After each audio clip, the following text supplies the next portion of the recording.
Hello everyone. So in last video we have started the chapter reproduction in organism, and I have discussed some terms also like lifespan, reproduction and asexual reproduction. So today we'll deal with the types of asexual reproduction. First one is fission.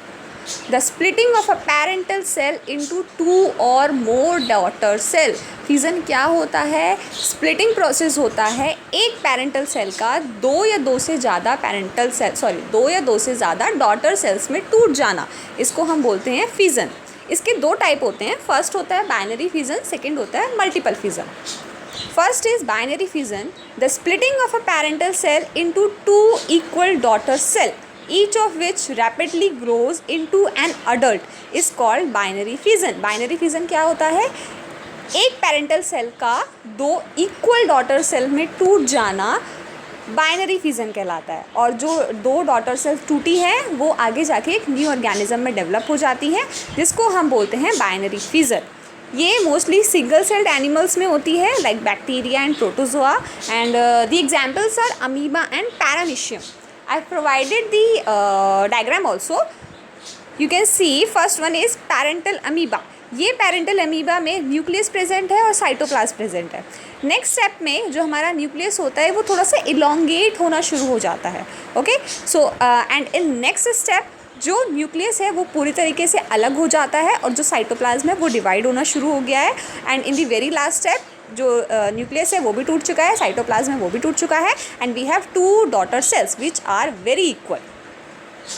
Next आता है multiple fission. So what is multiple fission? The splitting of a parental cell into numerous daughter cell, each of which grows into a new individual. Splitting of parental cell into numerous daughter cell, एक parental cell खूब सारे daughter cell में टूट जाता है और वही जो डॉटर सेल्स बनी है वही आगे जाके एक न्यू अडल्ट बनती है, जिसको हम बोलते हैं मल्टीपल फिजन. ये मोस्टली प्लाज्मोडियम में होता है. You can see in the diagram, nucleus है, साइटोप्लाज्म है, और ये एकदम से एक बंच में प्रेजेंट होते हैं. हमारे जो डॉटर सेल्स होते हैं बंच में प्रेजेंट होते हैं. सिस्ट फॉर्म हो जाती है इनके चारों तरफ, और जब ये सिस्ट टूटती है, सिस्ट मतलब एक मेम्ब्रेन फॉर्म हो जाती है. जब ये मेम्ब्रेन टूटती है जो डॉटर सेल्स होते हैं वो रिलीज़ हो जाते हैं, और रिलीज़ होने के बाद ये एक नए ऑर्गेनिज्म में डेवलप हो सकते हैं. नेक्स्ट टर्म है मल्टीपल फिजन में बहुत ज़्यादा इंपॉर्टेंट टर्म है स्पोरुलेशन. आप पे एक शॉर्ट नोट क्वेश्चन आ सकता है कि आप शॉर्ट नोट लिखिए स्पोरुलेशन पे, सो ये इंपॉर्टेंट है. During unfavourable condition organism like amoeba cover themselves with a 3 layer hard covering और सिस्ट. जब अनफेवरेबल कंडीशन होती है तो कुछ ऑर्गेनिज्म जैसे अमीबा अपने आप को एक 3 लेयर वाली कवरिंग में कवर कर लेते हैं. ओके, एकदम से छुपा लेते हैं. इसको हम बोलते हैं एंसिस्टेशन. इस प्रोसेस को बोला जाता है एंसिस्टेशन. और जब ये दोबारा से जो फेवरेबल कंडीशन है वो वापस आती है तो ये मल्टीपल फिजन से डिवाइड होते हैं उस सिस्ट के अंदर ही.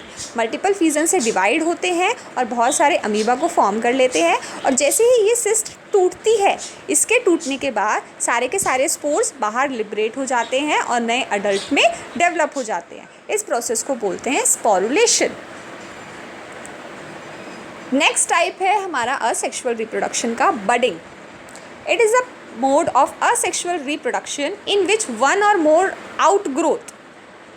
or more outgrowth that is called buds are produced, which initially remain attached to the parental body and eventually get separated from it to grow into a new individual. For example, yeast. Budding एक ऐसा process होता है हमारे asexual reproduction का जिसमें जो organism की body होती है उस पर छोटे छोटे आउटग्रोथ आने लग जाते हैं, जिसको हम बड बोलते हैं. और कुछ टाइम बाद यही जो बड होते हैं ये उस ऑर्गेनिज्म से डिटैच हो जाते हैं और एक नए ऑर्गेनिज्म में डेवलप हो जाते हैं. For example yeast, you can see in the diagram also. Next we are having fragmentation. It is a mode of asexual reproduction in which the parent body breaks into 2 or more fragments. Each fragment grows into a new individual. For example, Spirogyra. Fragmentation एक ऐसा process होता है जिसमें एक parental body break हो जाती है 2 या 2 से ज़्यादा फ्रेगमेंट्स में, और इस जो फ्रेगमेंट्स में टूटी है वो फ्रेगमेंट्स आगे जाके न्यू इंडिविजुअल में ग्रो करते हैं। For example spirogyra. आपको मैं एक सिंपल एग्जांपल देती हूँ। आप एक पनीर का टुकड़ा लीजिए, you just tuck a slice of your paneer, your cheese, और आप उसको 2 पार्ट्स में कट कर दीजिए। जब आप उसको कट करेंगे तो आप सपोज़ करिए कि हमारे ये 2 फ्रेगमेंट बन चुके हैं। अब ये 2 फ्रेगमेंट आगे जाके एक न्यू ऑर्गेनिज्म में डेवलप हो रहे हैं। इस प्रोसेस को हम बोलते हैं fragmentation. Please do not get confuse between fragmentation and regeneration. दोनों एक जैसे लगते हैं बट ये एक जैसे नहीं होते। In next video I will be dealing with that also. That's all for today. Thank you so much.